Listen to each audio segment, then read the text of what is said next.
قیصر و کسریٰ، نسیم حجازی، کسٹ نمبر 8۔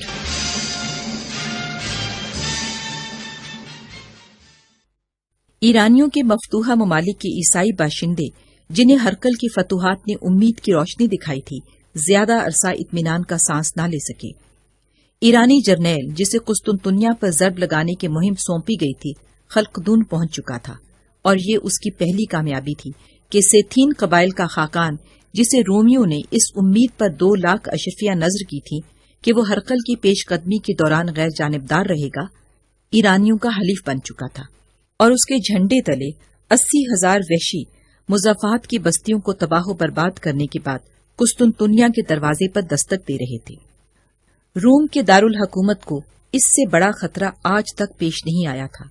شہر کے اکابر خاقان کو صلح پر آمادہ کرنے کی ہر ممکن کوشش کر چکے تھے، لیکن ان کی التجائیں بے اثر ثابت ہو رہی تھیں۔ خاقان نے ان کی التجائیں سننے کے بعد انتہائی حقارت آمیز لہجے میں کہا، تمہاری طرف سے یہ حقیر خراج ہمیں مطمئن نہیں کر سکتا، ہمارے لیے صرف قسطنطنیہ کا نذرانہ قابل قبول ہو سکتا ہے۔ اس کے بعد آوار قبائل کے پے در پے حملوں کے 10 دن اہل شہر کے لیے قیامت کے دن تھے۔ وہ دبابوں کی مدد سے شہر پناہ پر کئی بار یلغار کر چکے تھے، اور لکڑی کے 12 بلند میناروں میں سے ان کے منجنیق بے پناہ سنگ باری کر رہے تھے۔ جس تباہی کو وہ برسوں سے ٹال رہے تھے، وہ ہر لمحہ ان کے قریب آ رہی تھی۔ پھر ایک دن بحیرہ اسود کی طرف سے ایک جنگی بیڑا آبنائے باسفورس میں نمودار ہوا، اور قسطنطنیہ کی فصیلوں کے تھکے ہارے محافظ چلانے لگے، ہرقل آ رہا ہے، خدا نے ان کی دعائیں سن لی ہیں۔ لیکن ہرقل اس بیڑے کے ساتھ نہیں تھا۔ اس نے اپنے محاذ پر موجود رہنا ضروری سمجھتے ہوئے اپنے لشکر کے 12,000 جوان اہل شہر کی مدد کے لیے بھیج دیے تھے۔ روم کے اس عظیم بیڑے نے کسی دقت کا سامنا کیے بغیر آبنائے باسفورس میں دشمن کی چھوٹی چھوٹی کشتیاں تباہ کر دیں۔ آبنائے باسفورس کے پار ایرانی سپہ سالار ایک بے بس تماشائی کی حیثیت سے یہ منظر دیکھ رہا تھا، اور تاتاری جو گزشتہ حملوں میں شدید نقصان اٹھانے کے بعد بددلی کا شکار ہو رہے تھے، رومیوں کے اس غیر متوقع حملے کی تاب نہ لا سکے۔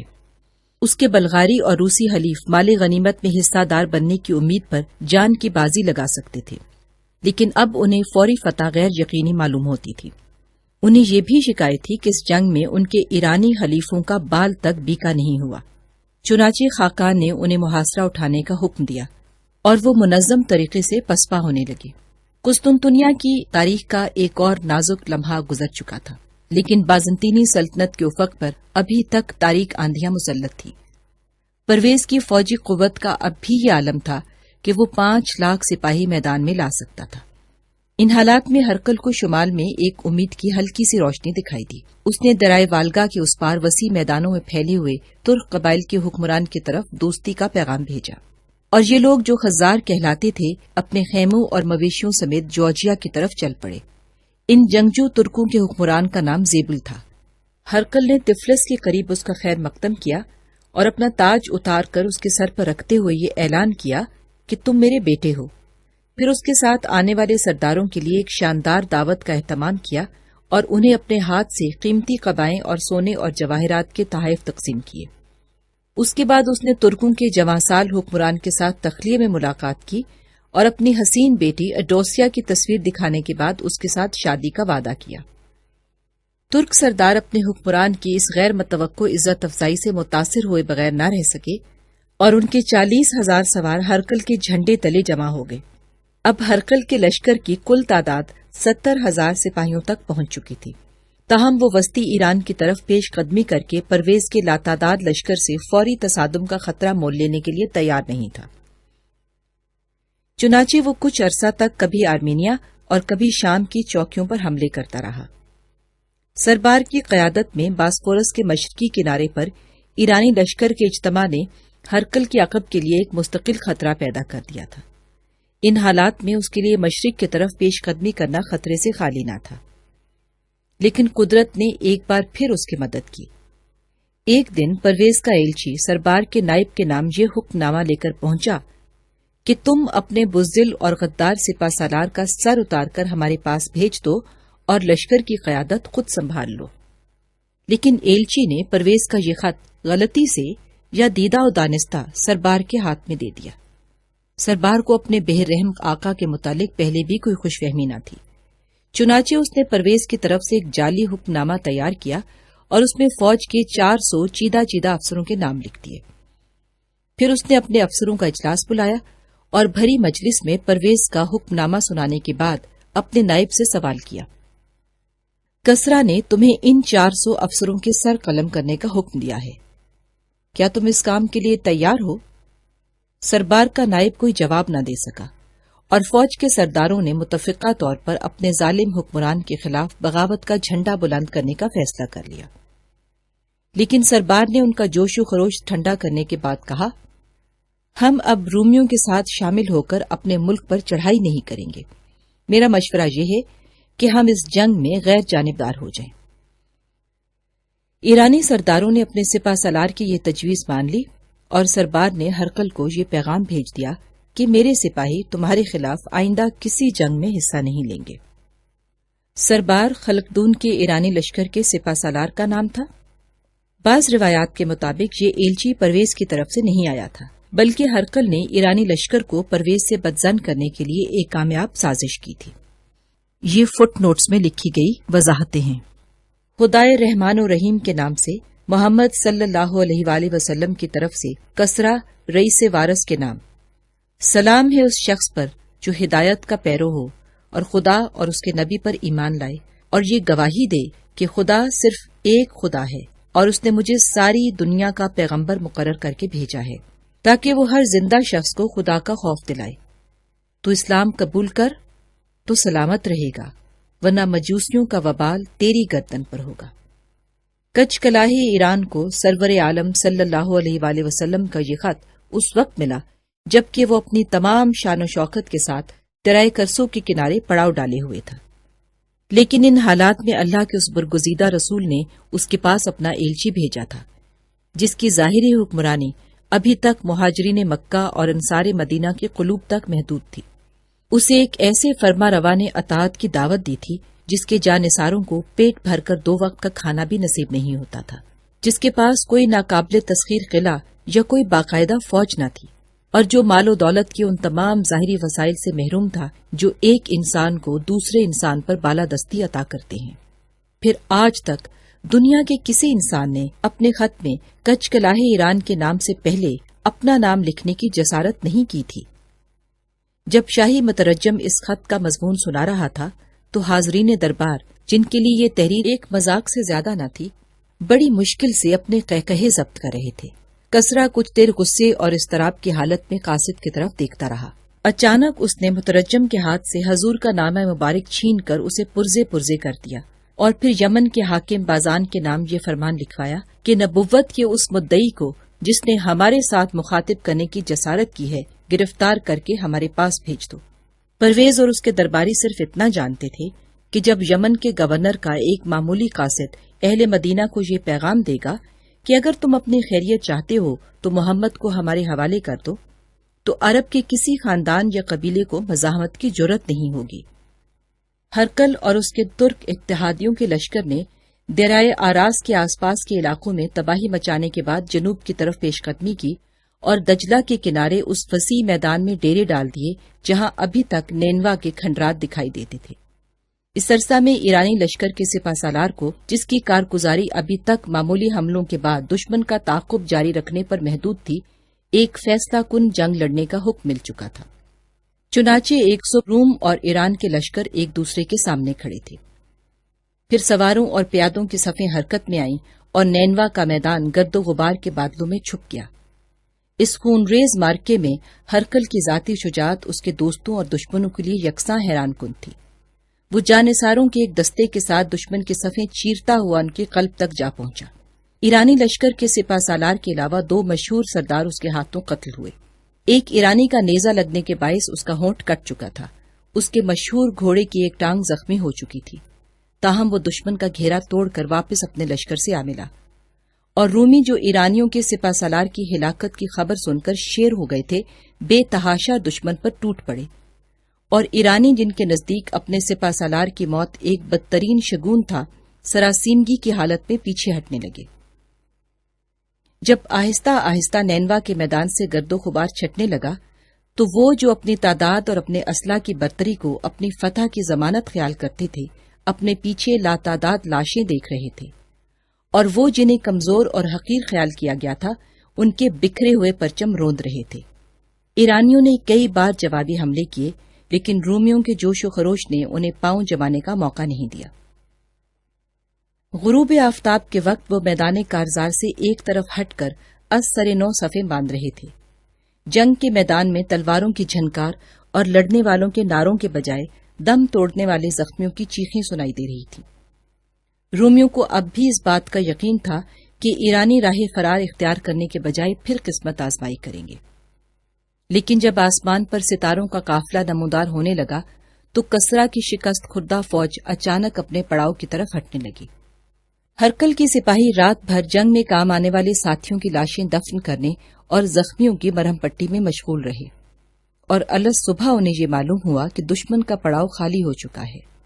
تھکے ہوئے رومیوں کو اس غیر متوقع فتح کے بعد آرام کی ضرورت تھی، لیکن انہوں نے دشمن کا پیچھا کرنا زیادہ ضروری خیال کیا۔ رومی لشکر پہلی بار آسٹریا کے زرخیز میدانوں میں فتوحات کے جھنڈے گاڑتا ہوا آگے بڑھا۔ چند دن بعد دستگرد کا عظیم شہر ایک عبرت ناک تباہی کا سامنا کر رہا تھا۔ شاہی محل آگ کا ایک مہیب الاؤ نظر آتا تھا، اور پرویز جو رومیوں کی آمد سے 9 دن قبل وہاں سے رفو چکر ہو چکا تھا، مدائن کا رخ کر رہا تھا۔ یہ واقعات جس قدر ناقابل یقین تھے، اسی قدر عبرتناک تھے۔ پرویز کو نینوا کی شکست کے بعد دستگرد کی طرف سے ہرکل کی پیش قدمی کی اطلاع ملی تو اس کے خوف اور اضطراب کا یہ عالم تھا کہ وہ رومیوں کی آمد سے 9 دن قبل اپنے وزیروں اور جرنیلوں سے مشورہ کیے بغیر رات کے وقت ایک چور دروازے سے نکل کر مدائن کی طرف چل دیا۔ دستگرد کی فوج نے اپنے بزدل حکمران کی اطاعت سے زیادہ رومیوں کے خوف کے باعث اس کے احکام کی تعمیل کی، اور افراتفری کے عالم میں جو خزانہ ان کے ہاتھ لگا اس کو لے کر مدائن کی طرف چل پڑے۔ قیصر کا لشکر ایک آتشین طوفان کی طرح دستگرد پر نازل ہوا، اور کسرا کے محلات آگ کے مہیب الاؤ دکھائی دینے لگے۔ دستگرد میں رومی فوج کے حصے کا بیشتر کام ہرکل کی آمد سے پہلے ختم ہو چکا تھا۔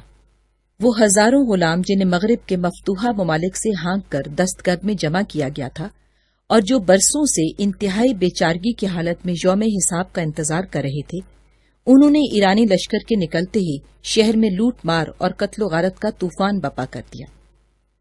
جب ہرکل کا لشکر شہر میں داخل ہوا تو اس کی گلیوں اور بازاروں میں ان بچوں، بوڑھوں اور عورتوں کی لاشیں بکھری ہوئی تھی جنہیں اپنی عیسائی غلاموں سے بچ کر بھاگنے کا موقع نہیں ملا تھا۔ ایرانی دستگرد کی بیشتر دولت نکال کر لے گئے تھے، لیکن اس کے باوجود جو سونا اور چاندی ہرکل کے ہاتھ لگا وہ اس کی توقع سے کہیں زیادہ تھا۔ مدائن کے قریب پہنچ کر ہرکل کو اس بات کا احساس ہونے لگا کہ اس کا لشکر کئی ہفتوں کی مسلسل بے آرامی کے باعث نڈھال ہو چکا ہے، اور اس حالت میں اس کے لیے ایران کے اس عظیم شہر پر جلغار کرنا خطرے سے خالی نہیں۔ ہرکل اتنی عظیم فتوحات کے بعد کسی ناکامی یا شکست کا معمولی خطرہ مول لینے کے لیے بھی تیار نہ تھا۔ چنانچہ اس نے مزید تیاریوں کے بعد ایران پر آخری ضرب لگانے کی نیت سے اپنے لشکر کو واپسی کا حکم دیا۔ اب اس کی منزل مقصود تبریز کا علاقہ تھا، جہاں پڑاؤ ڈال کر وہ اطمینان کے ساتھ ایک نئے حملے کے لیے تیاریاں کر سکتا تھا۔ جب وہ آسٹریا کے میدانوں سے نکل کر پہاڑی علاقوں میں داخل ہوا تو برف باری شروع ہو چکی تھی، لیکن فاتحہ لشکر نے قریباً 5 ہفتے انتہائی عزم اور استقلال کے ساتھ برف باری کے شدید طوفانوں میں اپنا سفر جاری رکھا اور تبریز کے قریب ڈیرے ڈال دیے۔ فٹ نوٹ میں لکھی وضاحت پیش خدمت ہے۔ ہرکل نے دستگرد کا مال غنیمت بحیرہ اسود کے راستے قسطنطنیہ روانہ کیا تھا، لیکن وہ جہاز جس پر یہ سونا اور چاندی لادا گیا تھا طوفان کے باعث سمندر میں غرق ہو گیا۔ مدائن میں پرویز کی فوج اور رعایا کو ایک فوری خطرے نے اپنے حکمران کے جھنڈے تلے جمع کر دیا تھا، لیکن اب یہ خطرہ ٹل چکا تھا، اور یہ لوگ انتہائی نفرت اور حقارت کے ساتھ اس حکمران کی طرف دیکھ رہے تھے جس کی بزدلی اور بے تدبیری نے ایران کی عظیم ترین فتوحات کو عبرتناک شکستوں میں تبدیل کر دیا تھا۔ پرویز سے عوام کے جذبات پوشیدہ نہ تھے۔ وہ جانتا تھا کہ اب اس کے دبا حال رعایا اسے نفرت اور حقارت کے سوا کچھ نہیں دے سکتی۔ بلاخر ایک دن اس نے اپنے امراء کو بلایا اور ان کے سامنے اپنے عزیز ترین بیٹے مدزا کے سر پر تاج رکھنے کی خواہش ظاہر کی، لیکن عمرہ کے نزدیک ایک شکست خوردہ بادشاہ کے حکم کی ہر خواہش بے معنی تھی۔ ان کے ایک با اثر گروہ نے پرویز کے ایک اور بیٹے شیرویہ کے ساتھ اپنا مستقبل وابستہ کر لیا۔ یہ نوجوان جو اپنے باپ سے کہیں زیادہ شفاق تھا، ایران کے تخت و تاج کو اپنا پیدائشی حق سمجھتا تھا۔ اس نے عمرہ کو انعامات اور سپاہیوں کو زیادہ تنخواہوں کا لالچ دیا اور ایک طویل جنگ کے آلام و مصائب سے دل برداشتہ عوام کو یہ مژدہ سنایا کہ میں تمہیں امن دوں گا۔ کسرا کو اس وقت ہوش آیا جب شیرویہ کی سازش کامیاب ہو چکی تھی اور مدائن کے سپاہی عمرہ اور عوام اسے اپنا بادشاہ تسلیم کر چکے تھے۔ پرویز نے بھاگنے کی کوشش کی، لیکن سپاہیوں نے اسے مدائن کے دروازے سے باہر نکلنے کا موقع نہ دیا اور پکڑ کر شیرویہ کے سامنے لے آئے۔ شیرویہ نے اپنے باپ کی آنکھوں کے سامنے یکے بعد دیگرے اپنے 18 بھائیوں کے سر قلم کروا دیے اور اس کے بعد اسے مدائن کے قید خانے کی ایک تاریک کوٹری میں بند کر دیا۔ بعض روایات کے مطابق شیرویہ کے ہاتھوں پرویز کے قتل ہونے والے بیٹوں کی تعداد 15 تھی۔ شیرویہ نے اپنے باپ کو زندگی کے عذاب سے نجات دلانے کے لیے 5 دن کسی موزوں قاتل کی تلاش میں گزار دیے۔ بالآخر اسے ہرمز نامی ایک نوجوان نے، جس کے باپ کو پرویز نے قتل کروایا تھا، اپنی خدمات پیش کرتے ہوئے کہا، ایک بیٹے کے لیے اپنے باپ کے قاتل سے انتقام لینا جائز اور درست ہے۔ شیرویہ نے جواب دیا، تم اپنے باپ کا انتقام لے سکتے ہو۔ ہرمز قید خانے میں داخل ہوا اور تھوڑی دیر بعد ایک کوٹری سے ایران کے تاجدار کی آخری چیخ کی آواز سنائی دی۔ پھر تھوڑی دیر بعد قاتل اپنی خون آلود قبا تبدیل کیے بغیر شیرویہ کے سامنے کھڑا یہ کہہ رہا تھا، علیجا، آپ کے حکم کی تعمیل ہو چکی ہے، میں اپنے باپ کا انتقام لے چکا ہوں۔ شیرویہ کے چہرے پر ایک خوفناک مسکراہٹ نمودار ہوئی اور اس نے کہا، تم اپنے باپ کے قاتل سے انتقام لے چکے ہو، لیکن میں نے ابھی تک اپنے باپ کے قاتل سے انتقام نہیں لیا۔ ہرمز کے چہرے پر اچانک موت کی زردی چھا گئی اور وہ چلایا، علیجا، میں نے صرف آپ کے حکم کی تعمیل کی ہے۔ شیرویہ نے مسلح پہرہ داروں کی طرف اشارہ کیا اور انہوں نے آگے بڑھ کر ہرمز کو گھیرے میں لے لیا۔ پھر 4 آدمیوں کی تلواریں بلند ہوئیں، ایک چیخ سنائی دی اور اس کے بعد ایک لاش شیرویہ کے قدموں میں تڑپنے لگی۔ دستگرد کے قید خانے میں 2 سال گزارنے کے بعد عاصم نے اپنی اسیری کے دنوں اور ہفتوں کا حساب رکھنا چھوڑ دیا تھا۔ چند ماہ اور گزر گئے۔ پھر ایک دن عاصم کو یہ معلوم ہوا کہ رومی لشکر نینوا کے میدان میں ایرانیوں کو شکست دینے کے بعد دستگرد کی طرف بڑھ رہا ہے۔ اس کے بعد کسرا نے دستگرد سے راہ فرار اختیار کی تو عاصم یہ محسوس کرنے لگا کہ اس کی مصیبت کا دور ختم ہونے والا ہے۔ قید خانے کا داروغہ بھی اسے یہ اطمینان دلا چکا تھا کہ جب رومی شہر کے قریب پہنچ جائیں گے تو میرے لیے قید خانے کے دروازے کھول دینے کے سوا کوئی چارہ نہیں ہوگا۔ وہ اکثر اپنے دل سے یہ سوال کیا کرتا تھا کہ اس قلعے سے باہر وہ کون سی جگہ ہے جہاں اسے امن اور راحت نصیب ہو سکتی ہے۔ اگر فسطینہ اس دنیا میں نہیں تو میں آزاد ہو کر کہاں جا سکتا ہوں؟ 2.5 مہینے اور گزر گئے۔ 10 دن کے بعد ایک صبح عاصم اپنے کمرے سے باہر چہل قدمی کر رہا تھا کہ ایک سپاہی نے اس کے قریب آ کر اطلاع دی، ساسان نے آپ کو یاد فرمایا ہے۔ وہ مدائن سے واپس آ گئے ہیں؟ جی ہاں۔ کب؟ وہ آدھی رات کے قریب یہاں پہنچ گئے تھے۔ تھوڑی دیر بعد عاصم ایک کشادہ کمرے میں داخل ہوا۔ ساسان کے ساتھ ایک اور ضعیف العمر آدمی جس کی بھویں تک سفید ہو چکی تھی بیٹھا ہوا تھا۔ تم انہیں جانتے ہو؟ ساسان نے عاصم کو دیکھتے ہی سوال کیا۔ عاصم نے غور سے عمر رسیدہ آدمی کی طرف دیکھا اور پریشان سا ہو کر بولا، آپ کو ایک قیدی کی یادداشت کا امتحان نہیں لینا چاہیے۔ اب میرے دل میں صرف اپنے آلام و مصائب کی یاد باقی رہ گئی ہے۔ عمر رسیدہ آدمی نے کہا، میرا نام مہرداد ہے اور تم ایک قیدی نہیں ہو۔ عاصم چند ثانیے بے حس و حرکت کھڑا رہا، پھر اس کے دل کی دھڑکن تیز ہونے لگی اور تشکر کے جذبات اس کی پتھرائی ہوئی آنکھوں میں آنسو بن کر چھلکنے لگے۔ مہرداد نے کہا، تم آزاد ہو اور قید خانے کے دروازے پر ایک گھوڑا تمہارا انتظار کر رہا ہے۔ عاصم نے ساسان کی طرف دیکھا اور لرزتی ہوئی آواز میں سوال کیا، کیا میں سچ مچ آزاد ہوں؟ ہاں، تم آزاد ہو۔ شہنشاہ سے تمہاری رہائی کا فرمان ایک ایسے بزرگ نے حاصل کیا ہے جو اس وقت کے ساتھ گیا تھا۔ ساسان نے یہ کہہ کر میز سے ایک کاغذ اٹھایا اور عاصم کے ہاتھ میں دے دیا۔ عاصم نے تشکر آمیز نظروں سے ساسان کی طرف دیکھا اور پھر مہرداد کی طرف متوجہ ہو کر کہا، میرے لیے یہ سمجھنا مشکل نہیں کہ وہ بزرگ کون ہے، میں آپ کا شکر گزار ہوں۔ آپ ان رومیوں سے ملے تھے جو سین کے ساتھ دستگرد آئے تھے؟ مہرداد نے کہا، نہیں، ان میں سے کسی کے ساتھ میری واقفیت نہیں تھی۔ آپ کو معلوم ہے کہ سین اپنی بیوی اور بچے خلقدون چھوڑ آیا تھا؟ مہرداد نے جواب دیا، ہاں مجھے معلوم ہے۔ اب وہ کہاں ہیں؟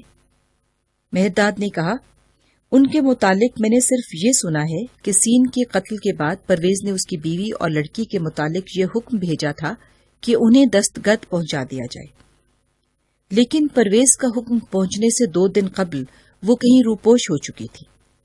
قلعے کے محافظ صرف اتنا جانتے تھے کہ وہ شام کے وقت سیر کے لیے نکلی تھیں اور پھر واپس نہیں آئی تھیں۔ ان کا ایک ملازم بھی ان کے ساتھ ہی لاپتہ ہو چکا ہے۔ عاصم کی قوت برداشت جواب دے چکی تھی۔ اس نے ساسان کی طرف دیکھا اور کرب انگیز لہجے میں کہا، کیا میں جا سکتا ہوں؟ مہرداد نے کہا، تم جا کر تیاری کرو، ہم قلعے کے دروازے پر تمہارا انتظار کریں گے، لیکن میں یہ پوچھنا چاہتا ہوں کہ تم کہاں جانا چاہتے ہو؟ مجھے معلوم نہیں، عاصم نے بھرائی ہوئی آواز میں جواب دیا، اور اس کے ساتھ ہی آنسو جنہیں وہ بڑی مشکل سے ضبط کیے ہوا تھا اس کی آنکھوں سے ابل پڑے۔ مہرداد نے اٹھ کر اس کے کندھے پر ہاتھ رکھتے ہوئے کہا، شاید تمہیں یہ معلوم نہیں کہ سین میرا بہترین دوست تھا، اور اگر میرا بیٹا ایرج زندہ ہوتا تو فستینہ میری بہو ہوتی۔ نہیں، عاصم نے جواب دیا، میں اپنے محسن کو خوش کرنے کے لیے جھوٹ نہیں بولوں گا۔ اگر ایرج اپنی موت سے پہلے آپ سے ہم کلام ہو سکتا تو وہ آپ سے یہ کہتا کہ فستینہ نے آپ کے بیٹے کی مسرتوں میں شریک ہونے کے بجائے ایک ایسے انسان کی بدنصیبی میں حصہ دار بننا قبول کر لیا تھا جو اسے محبت کے آنسوں کے سوا کچھ نہیں دے سکتا۔ نادان لڑکی مرمری ایوانوں سے منہ پھیر کر اس غریب الدیار کی رفاقت قبول کرنے پر آمادہ تھی جو اسے ایک جھونپڑا بھی عطا نہیں کر سکتا تھا۔ مہرداد دیر تک سکتے کے عالم میں اس کی طرف دیکھتا رہا۔ بالآخر اس نے کہا، اگر تم فستینہ کو تلاش کر سکو تو تمہیں جھونپڑا تلاش کرنے کی ضرورت پیش نہیں آئے گی۔ میرے گھر کا دروازہ تمہارے لیے ہر وقت کھلا رہے گا۔ میں یہی سمجھوں گا کہ ایرج ایک نئے وجود میں میرے پاس واپس آ گیا ہے۔ عاصم نے تشکر آمیز لہجے میں جواب دیا، ممکن ہے کہ میں کسی دن آپ کے پاس پناہ لینے پر مجبور ہو جاؤں، لیکن اس وقت میں کوئی وعدہ نہیں کر سکتا۔ اس نے باری باری ان سب کے ساتھ مصافحہ کیا اور گھوڑے پر سوار ہو گیا۔ ساسان نے چند قدم اس کا ساتھ دیا اور دروازے سے باہر نکل کر دوبارہ اس کے ساتھ مصافحہ کرتے ہوئے کہا، جب تم خرجین میں ہاتھ ڈالو گے تو تمہیں ایک چمڑے کی تھیلی ملے گی۔ یہ مہرداد کا تحفہ ہے، اس کی یہ خواہش ہے کہ تمہیں سفر کے دوران کوئی تکلیف نہ ہو۔ عاصم نے کئی دن دریائے فرات کے ساتھ ساتھ اپنا سفر جاری رکھا۔ ایک دن دوپہر کے وقت وہ حلب سے چند کوس دور دریا کے کنارے ایک بستی میں داخل ہوا اور سرائے سے کھانا کھانے اور گھوڑا تبدیل کرنے کے بعد دریا عبور کرنے کی نیت سے گھاٹ کی طرف چل دیا، لیکن وہاں پہنچ کر معلوم ہوا کہ بستی کی تمام کشتیاں دوسرے کنارے جمع ہونے والے مسافروں کو لانے کے لیے روانہ ہو چکی ہیں۔ عاصم جو شام سے پہلے اگلی منزل تک پہنچنے کے لیے بے قرار تھا، انتہائی اضطراب کی حالت میں کشتیوں کی واپسی کا انتظار کر رہا تھا۔ ایک ساتھ بعد 5 کشتیاں مسافروں اور ان کے گھوڑوں سمیت واپس آ رہی تھیں۔ بیشتر مسافر اپنے لباس سے ایرانی فوج کے افسر اور سپاہی معلوم ہوتے تھے، لیکن سب سے اگلی کشتی پر 8 آدمی رومیوں کا لباس پہنے ہوئے تھے۔ کشتیاں قریب آ چکی تھیں اور عاصم دم بخود کھڑا سب سے اگلی کشتی پر ایک جانی پہچانی صورت دیکھ رہا تھا۔ یہ ولیریس تھا۔ عاصم کے دل کی دھڑکن کبھی تیز اور کبھی سست ہو رہی تھی۔ وہ کبھی مسرت کے 7ویں آسمان پر پرواز کر رہا تھا اور کبھی مایوسی کے سمندر میں غوطے لگا رہا تھا۔ ولیریس جو ایک ایرانی سے باتیں کر رہا تھا اچانک ساحل کی طرف متوجہ ہوا اور اس کی نگاہیں عاصم کے چہرے پر مرکوز ہو کر رہ گئی۔ پھر اس نے اپنے دونوں ہاتھ بلند کر دیے، کشتی کنارے پر لگی۔